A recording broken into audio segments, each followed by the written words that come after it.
Fantastic. Hey, everybody, Sean O'Connor here for Macabre Daily and Paper Cuts. And I have none other than Rebecca Baum with me. We had a discussion on how last names are pronounced because I always tend to get them wrong, even if it's Smith. I always tend to get them wrong. Rebecca, all right, before I get into your biography, I'm gonna hold up the novel and I'm just gonna say, I don't know where to start with this. I hope you don't mind me saying this. I just want to get out of the way right now. And I hope you take it as a compliment. This is like 2025 misery to me. Okay. Well, I, it wow. really did click with me. This is a phenomenal read along with Stephen King's Misery.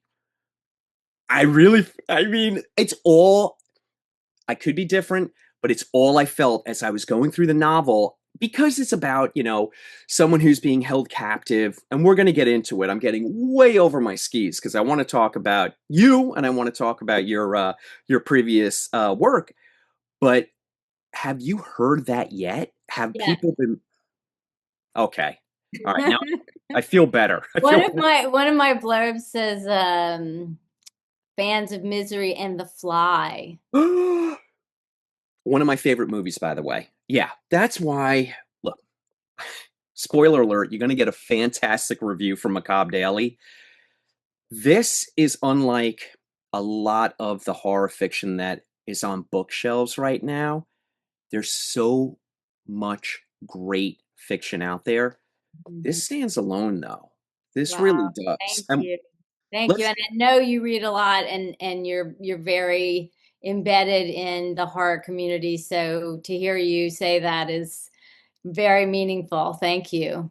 People need to read this novel. I'm telling you right now. I'm telling them right now. People need to read this novel. But let's talk about Rebecca. All right. Let me do my due diligence. So this I love finding out about the authors. So of course you're a novelist. You're a ghostwriter. I'm going to ask you about that in a moment. Okay. I'm fascinated by that. And a content marketer. You've worked for nonprofits and mission driven businesses. I think that's fantastic. You've waded into the wonderful world of horror with the Brood. But your prior book, Lifelike Creatures, was longlisted for the Crooks Corner Book Prize, Foundation's 2021 Best Debut Novel set in the American South. Unbelievable. And you grew up in Louisiana, correct? Yes. But you've been living in New York for what, 25 years now? Yeah. Yeah, since 98, since the fall of 98. You're not So in the village. yes. And Yes. look, I am never going to ask you where you live. I spent a great amount of time down in the village. I went to NYU for a minute, and it happens to be one of my favorite places on the planet. I will just ask you this. Um, if you're walking down West 4th, because I haven't been to that side of town in a bit, down the hatch still there? Um, gosh, I don't know. I'm going to give you homework. Okay. Okay. You won't find me at bars that much these days. So, Me neither. No. yeah. Yeah. Yeah. But I will check for you and I'll do my field work and let you know. The village is just if I won the lottery, if I if I won millions upon billions, I would live there and I would just live a delicious life. And I would invite you and Robert Atone to join me every Sunday for brunch, and we would just have a good time. We would indeed. Yeah, it's a very dynamic place. But you're in Long Island, I right? am, and you can hear the needle scratch on the record. Well, no, because you have like there, I love the North Shore and kayaking and, nature and You've um got that. yeah, That so we do have. Okay, do me a favor, Rebecca.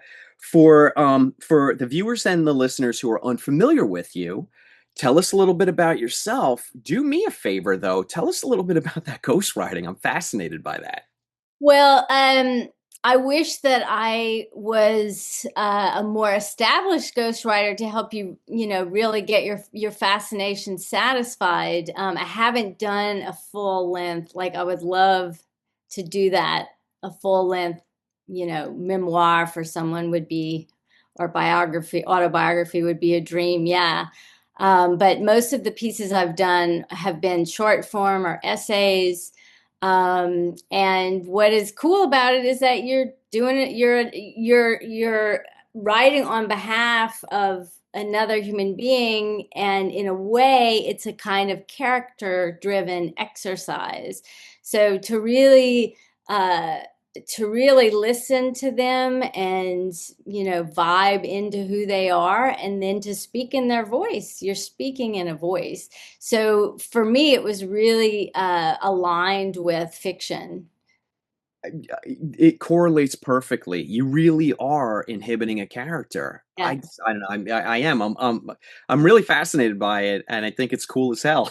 So Yeah, it is. It's great. And I have a friend who has ghostwritten many things, and it's a different kind of writing experience, but very psychological in nature, and it is fascinating. I understand why you're curious about it. you got to get into someone's head. You got to get into someone's head. Yeah. All right. So how does that take you from you're well established in that world, and then you're like, you know what? I'm going to make the leap into fiction. What does that look like? Was that a process, or was it just this is what I'm doing and I'm going to go for it? I've done so many different things. I mean, I have worked at a hedge fund, I've been in corporate America. I did my, required New York City stint as an actor, and Get out. auditioning. I mean, I certainly didn't make a career of it, but I've done lots of improv. So, I have. I've worn a lot of different hats and had a lot of different career experiences. And it wasn't really until I was still working at this, it's an investment fund really, when I decided to return to my love of writing, which I had, reading, writing literature as a young person, and started writing in earnest in my 40s. And uh, wrote a middle grade novel, got into a writing workshop, started my first novel, really learned how to write a novel, an adult novel, while doing so in this workshop. That book got published. Meanwhile, I am becoming a freelancer, and so I am starting to do the content marketing. I'm trying to make money in a way that involves writing, having, like many fiction writers have, multiple ways of earning a living. Yeah. So that was my approach, and that's been my approach. After I wrote Lifelike Creatures, and I was starting to consider that was my work of literary fiction. I was starting to consider my next project. Um, I was talking to a friend of mine who founded the Writers Lab, which is an incubator or a development, a screenwriter development program for women over 40. Aren't those spaces fantastic? Those spaces are fantastic, and my dear friend Nitsa Willen was just sharing with me about how exciting horror in film was for women, and how there were these incredible directors and screenwriters coming up, and so I just started thinking about it. Well, because it all resonated. I got it. And so I thought, wouldn't that be fun? Wouldn't to be able to capitalize on all my own anxieties and fears, and, like how terrifying the world can seem, and how, heroic it can seem to survive, certain phases of life. And so I decided to give it a go, and at the same time started reading, some works of horror, and and which was really helpful. But I do feel like I'm in touch with, how amazingly fraught it can be to be a human being. And so I was able to just draw upon those feelings. I love everything you say because this makes a lot of sense. Having read the novel, this makes a lot of sense because it almost feels like the Brood is fresh eyes, and I'll qualify. Interesting. Okay. Now that you're telling me that please, if I'm assuming, correct me, but it seems like you didn't have a background, like you didn't grow up a horror kid, and I'm obsessed with horror, and I can't wait to write my first horror novel. It seemed I like mean, I read, Stephen, I read the broadest, yeah. like, of course, I read some Stephen King and yeah, so, but not like you guys, not after going to StokerCon. I was like, oh, okay. Okay, I Yeah, see. Yeah, yeah. It's yeah. like it's intense in the best way possible. The best way possible. Yes. But the Brood, how can I put this succinctly, which I struggle with, and it's not going to happen, so I'll just say it. The Brood feels like I said, it's fresh eyes. It's someone who is capitalizing in the best way possible on this moment. Just like you said, we have incredible female directors that have made some unbelievable movies in the past couple of years. Uh, Teton and Raw and The Substance, and it's a real moment. And then The Brood comes along, and this fits so nicely in that, it sits at the table with those films where it is about, and there's nothing more cringeworthy than a middle-aged white man talking about female empowerment, but you get what you get. You don't get upset. You're Well, starting you're tonight. speaking authentically, so it I'm receiving it Okay, good. as it's meant. I Yeah. appreciate I greatly appreciate that. But it's about motherhood, and it's about the changes that a man will never understand about the female body and the metamorphosis. I mean, the literal metamorphosis that takes Yeah. place in real life and then in this incredible novel where that metamorphosis is it becomes more exponentially dreadful, and I say that Mhm. cautiously, more exponentially dreadful and beautiful, Mm. you know and this is going to be a spoiler-free discussion. I want everyone to go out. I want them to buy this book because the point I was making previously with there being so much great horror fiction out right now, and it's very diverse. But right now we're at a moment where there's a lot of haunted houses, and there's a lot of slashers, and there's some like really great historical horror. The Brood is different. And I want to put it on people's radar because if you're like me, if a reader is like me and they're just a voracious reader of horror, this is like it's like that beautiful sorbet. It cleanses the palate, Mm. and it resets you, and it opens you up to the beauty that horror can give you, which I again I don't want to disparage any of the novels that are out right now, but there are very few that are as beautiful as The Brood. It moved me. It really did. I'm Thank you for sucking saying all the that. oxygen out of the room. Thank Do me a you. favor. Tell the readers what the book's about so we can get them hooked.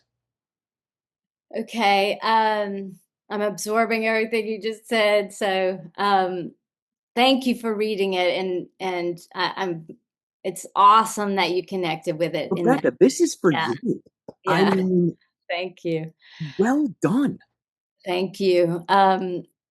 So broadly speaking, it is a feminist body horror with elements of eco horror, a dash of folk horror, and a slew of periodical cicadas. That's like my one sentence.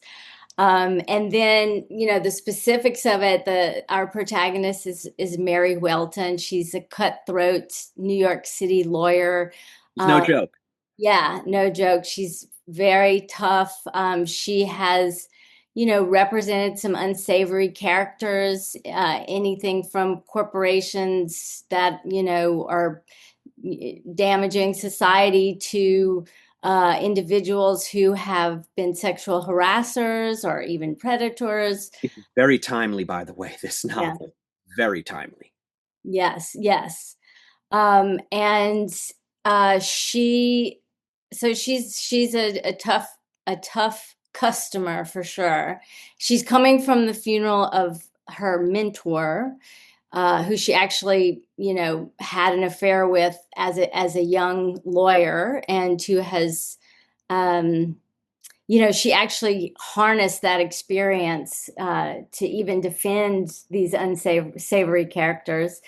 And so she's leaving this funeral. She, uh, gets off course. Her GPS screws up in the wooded area, like that can happen. And suddenly she collides with this blob of insects, which we find out are cicadas. Her car wrecks. She's knocked unconscious, and she awakens in this, very rustic cabin, held hostage by this, strange, physically imposing woman known only as Girl. And A from girl. there, yeah, from there, the fun begins, the adventure begins. It's you do this magic trick. And I'm not being a wise guy. It is a magic trick. I really do feel that way when I read a novel and I have the protagonist pegged from page one. We all readers do this. I know who this person is. Mhm. And then you completely change my perception, and vice versa with Girl, where, oh, okay, here we go. And the lesser writer will actually stay with that, along that linear path. Mm. And then you get to the end of the novel, and it's wholly unsatisfying because there hasn't been any change. There really hasn't been any development. And not only is there change in development, literally, in this novel, but the perception that the reader has, and again, I have to be very cautious because I have a big mouth and I don't want to spoil anything. It's tough, right? It's It's so tough. tough, Rebecca. Yeah, It is the toughest part of the job. tough for me too. Yeah. But the perception that the reader will have will be challenged, and I'll leave it there. I'll just leave it there. There, it's like Shiv from Secession is channeled through Paul Sheldon through Misery, meets a hint of Annihilation and The Fly, and it comes out like a chrysalis at the end, and it's something wholly unique and satisfying and different. And that I know, and I'll stop talking, Rebecca, because I'm getting there to spoil territory, and I'll leave it there. That you get to the end of the novel, and I'll just say it is so satisfying. You stick the landing. It it crushed me. I thought about it for days.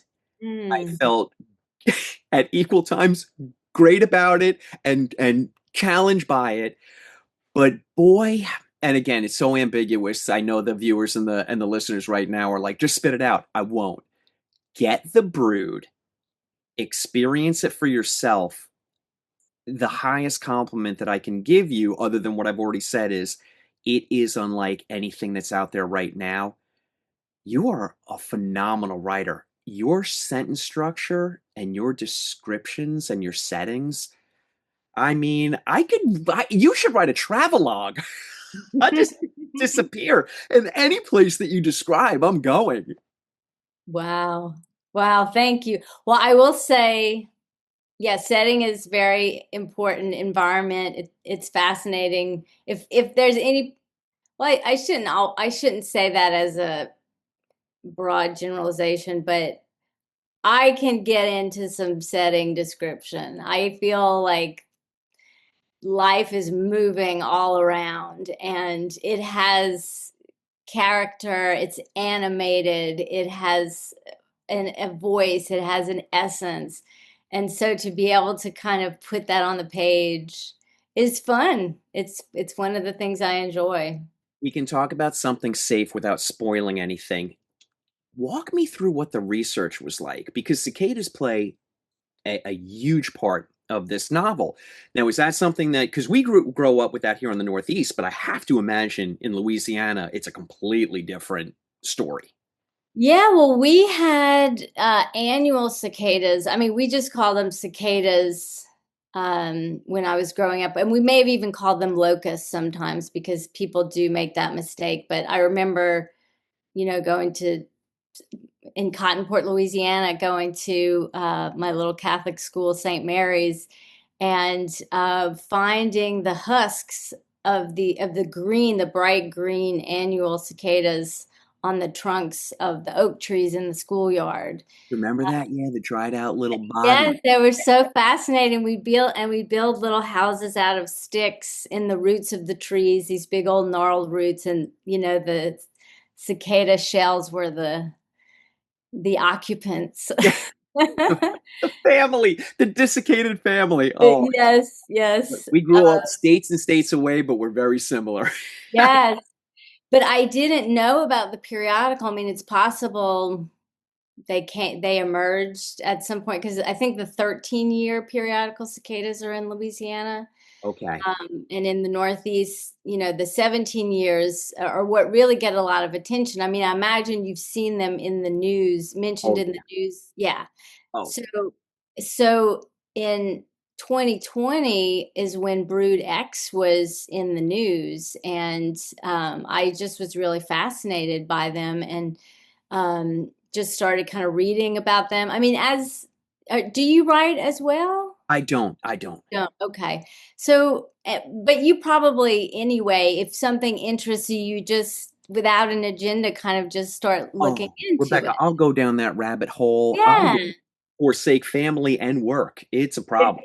Yeah, yeah, because you have a natural curiosity about the world. I mean, there's so many fascinating creatures, and so I started reading about them, and then I happened upon this short film by Samuel Orr called Return of the Cicadas.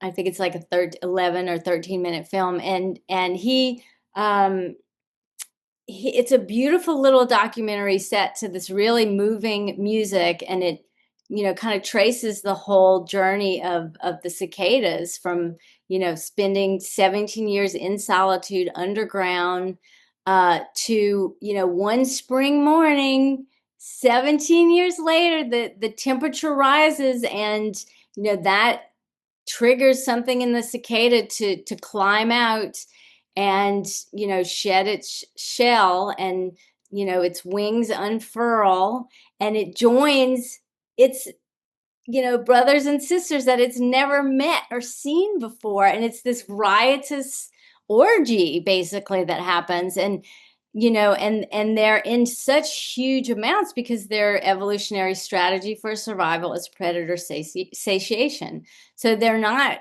fierce creatures, there's just too many of them Just in for abundance. Yeah.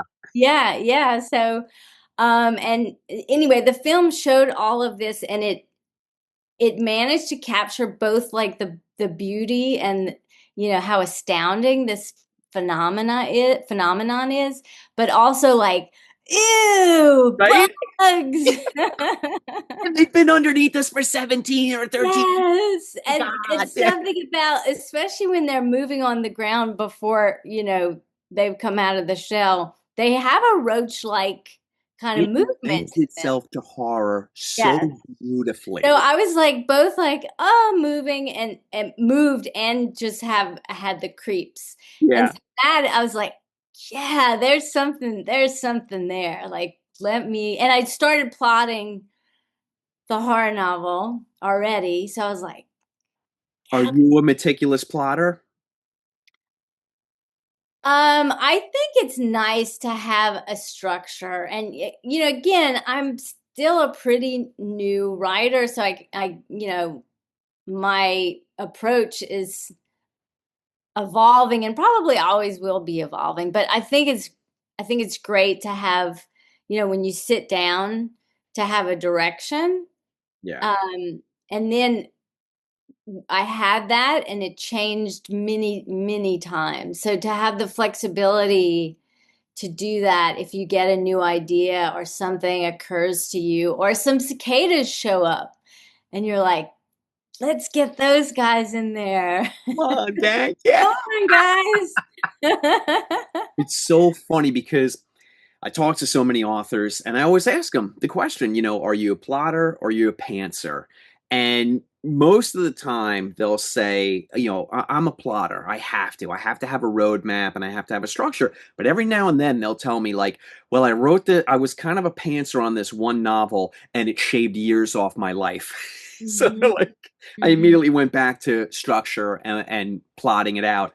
But I'm always fascinated and I'm always a little jealous of the authors that just have the ability to kind of just like wing it, fly by the seat of their pants. It seems so terrifying to me. Right, right. Yeah. I just think whatever gets the words flowing. Page, And right? I Yeah. mean, yeah, for me, I don't really understand my characters and still until I'm with them in different scenarios. And things certainly do occur in the moment. I mean, I did comedy improv for many years, so I'm very aware of the creativity of the moment and like letting something lead you and noticing it and incorporating it.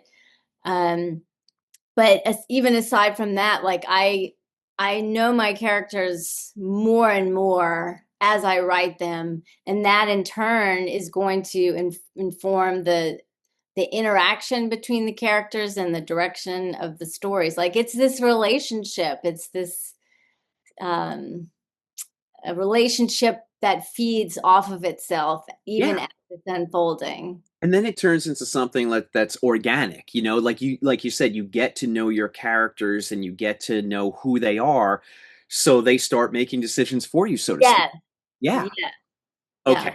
Want to ask you a couple of questions about the process itself because I always love to hear about different authors and some of the pitfalls of writing the novel. Did you ever write yourself into a corner that you're like, oh boy, how am I going to get out of this one? I had a scary moment with the Brood where, toward the end of no, after developmental edits. So this was like Okay. getting into like, okay, now we're doing the proofreading and like the last, Well, at the end of yeah, the I was process. like, like some research that I had used for the cicadas, that one of the characters mentions, uh, because I have the story take place. I think I have it in 2014 or 2016, like which you don't really notice. It just mentions it at the very beginning, and the reason I did that is because in order for the protagonist to really have grown up in an orphanage, I had to push it back into the past Yeah. because the standard of care became foster care and orphanages were phased out. So that was why I had to do that. Um, but in the process, I realized, some research or a fact about cicadas that one of the characters mentions hadn't been discovered in that year. So I was like, oh my No. God. I freaked out. Um, and I emailed my developmental editor, who was she was like kind of a therapist a little bit in a way too. She's throughout the process. She's a really, really wonderful person. And she's like, it's not that big a deal. Think of if you can frame it another way. It's not, and I even emailed the researcher. I was like, did any kind of inkling of this exist in that Was there year? someone in Scandinavia that had an Yeah, idea? exactly. So where I landed was that it was a speculation. Okay. The character speculated, did not yeah, did not state it as a fact. So, but that was scary because, That's scary as my hell. Oh no. catastrophizing machine went full bore. It's like, I'm gonna, the publisher's gonna sue me. Like it's all I up in gotta scrap the flames. novel. How can I be so stupid? So anyway, it was fun. It's my favorite question to ask authors because they Yeah. almost always have an answer of like, yeah, well, But you're holding so much information. I mean, you're holding a world. You're making a world. Rebecca, you would be so surprised how many times it turns out to be technology. Well, you wouldn't be surprised. I mean, it's like, and they're on their cell phone. You're like, oh, the cell phone Right. wasn't invented until five Yeah. years later, you Yeah. know? Yeah. And Yeah. And, there might be something but I really did the best that I could do, people. I really did. you did Um, better than best. Are you kidding me? Big fan. I mean, look, people are going to get tired of me championing this novel. I hope you don't. no, not at all. Yeah. We're It's going to make amazing when someone like when your intention lands with someone, it's extraordinary. It really is. Do you mind if I ask about the cover too? Because I am madly in love with it. Yes, the cover is amazing. I should know her name by heart because I've gotten uh If I was good at, if I was good at my job, I would know as well. yeah, oh gosh, here I am gonna It's so engaging. It is just so engaging. Oh, cover Karen, design, Caroline Will Teagle Johnson. Johnson is the illustrator. Yeah, Caroline, boy howdy. This yeah. is, it's just gorgeous. She did an amazing job, really. And um, you know, I was told that the job of the cover is to get someone to pick it up without them knowing anything about the story, and that cover accomplishes that. this subtle way that the O in Brood is just dripping down. If Yeah. I were, look, and thank you so much for sending me the copy. But if I were combing through my local bookstore, that would be in my hot little hand in no time flat. And I'll go one step further.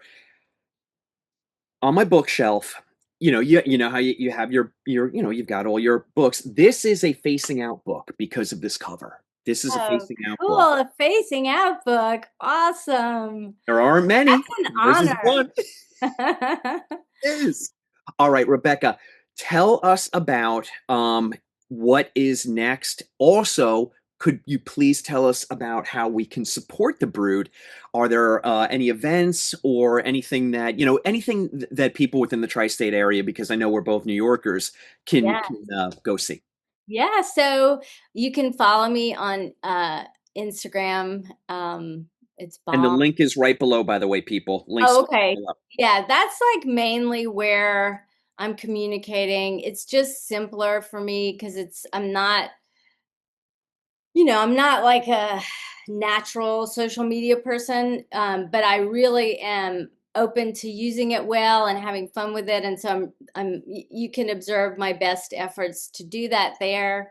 And, information about events and whatnot. So far, what I have planned is a November 9th event at the Jefferson Market Library, which you might know it's on 6th Avenue across from Citarella. It's beautiful. It looks like a little castle. Yes. Oh Yeah, my goodness, are you I'm kidding me? so excited about it. I'm really thrilled. Rebecca, do me a favor. If you have anything, send it to me. I'll put it in the article. But I will also be promoting that on social media as we get closer to the date. I want everyone to go see in person. Oh, wonderful. Yay. Maybe you'll come too. Bet on it. I'll be Okay. there. Awesome. Awesome. All right. What are you working on next, if anything? I don't want to pressure you. You're Well, doing a I phenomenal I job. just I just finished a manuscript that is a romance. Okay. Look So at you changing genres. I love it. yeah, like just why not? I mean, there's a lot of reasons to why not, but I just wanted to experiment with it. So we're sending that around right now, see if we get any bites from publishers, and I am plotting out my next horror novel because I want more. I'm really fascinated by it. I want to explore it more. I want to see what I can create. Rebecca, you're good at it. You're good at it. You know what you're doing. You know how to engage the reader, but you know how to dial up the intensity. You don't break the knob off the dial. I don't go to 11. You do go to I 11. do go You to 11. do it patiently, which is what I commend Great. authors who, because look, I'm not a writer, but I know that if I were, I would be like, it would be chapter one, the setup, and chapter two would be the conclusion, because I wouldn't have the patience or the self control to dole it out to engage the reader chapter after chapter after chapter. And that is what you do here. You do go to 11. And by the time you get there, then you knock the knob off the dial, and you're like, ay Dios mío. You are good at writing horror. So I love hearing that you're plotting your next one because you need to write more of it. Okay. And Thank thank you for coming to my TED Talk. That's your assignment. I will take it on. I will accept the assignment. Good, good. Yeah, Well, the mission. look, I'm going to come see you on the 9th. I cannot believe that you were at that venue. That is going to I be a know. 2 p.m. It's at 2 p.m. Yeah. ah, tempt me with a good time in the city. I'm there. Okay. Rebecca Baum, this has been an absolute pleasure. The book, everyone, is called The Brood. It is unlike anything that you are reading right now. Get your hot little hands on it. It's going to take you places that you are not expecting to go. It is heartbreaking and beautiful, and it will give you the willies. It will. I mean, I'm just going to put it out there that there's body horror and there's insects, but it's not gratuitous. And for the horror fan, it's going to hit that sweet spot. So that's what I'm talking about. You know what you're doing here. I love that you're going to write romance. The world is a hellscape, so we need more of that. But then, then circle back to horror for me, okay? I will. Absolutely. I will. Excellent. Everybody, Rebecca's Instagram is right below us. Also, the link to buy the novel is right below us. Rebecca, will you promise me that you're going to come back? For sure. I'd love to, Sean. This was lovely. Thank you for hosting me. You got it. We had a fun chat. You have a great night. You too.